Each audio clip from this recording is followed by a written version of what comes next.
Good evening, everyone. Welcome to another edition of News 8's Coronavirus Facts First. I'm Adam Chodak. This digital newscast is dedicated to keeping you posted on all things COVID-19 in Rochester and beyond. Here's the latest as of 6:30 this Friday evening.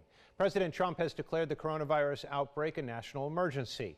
He made that announcement from the White House Rose Garden this afternoon. The emergency declaration will make $50 billion available for states dealing with the global pandemic. Also, hospitals have been ordered to activate emergency preparedness plans. Here in New York State, the governor's office released the latest coronavirus numbers today. There are 96 new cases, bringing our statewide total to 421. Monroe County still has only one confirmed case. New York has 0 deaths related to the virus. The governor made that announcement along with announcing several other steps that he plans to implement to help New Yorkers combat the virus. The president of the Superintendent's Council here in Monroe County announced today that Monroe County schools will remain open. He says districts have canceled travel, group activities, and events of 50 or more people. He says districts are doing extra cleaning of both buildings and buses throughout the day and after school. Not everyone agrees with the decision to stay open. One commissioner for the Rochester City School District says it's dangerous.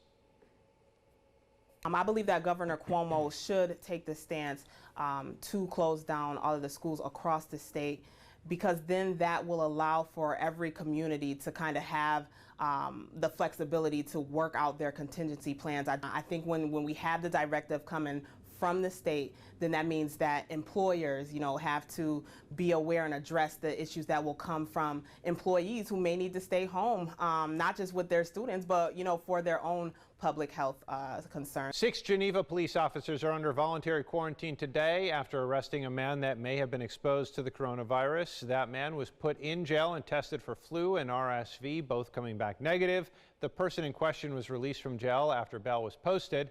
Police say they believe he visited several major cities across the country before being arrested in Geneva. Wegmans has changed their hours in light of COVID-19. Their grocery stores throughout the state will now close between midnight and 6 a.m. This is to both clean the stores as well as restock the shelves. And this comes several days after the grocery store chain announced new policies to limit the number of purchases a customer can make on coronavirus-related products. We're talking about hand sanitizer and toilet paper. More closings are sweeping the city of Rochester in light of the outbreak. The Strung Museum announced today that they would close today until April 13th. The Seneca Park Zoo is closed until March 31st. And the Rochester Memorial Art Gallery is also closing their doors until further notice. Plus, the Rochester Public Library will suspend library programs at its Central Library and 10 city branches through March 31st. However, the libraries will remain open for the time being. That's all for tonight's update. Thank you so much for watching and have a very safe weekend.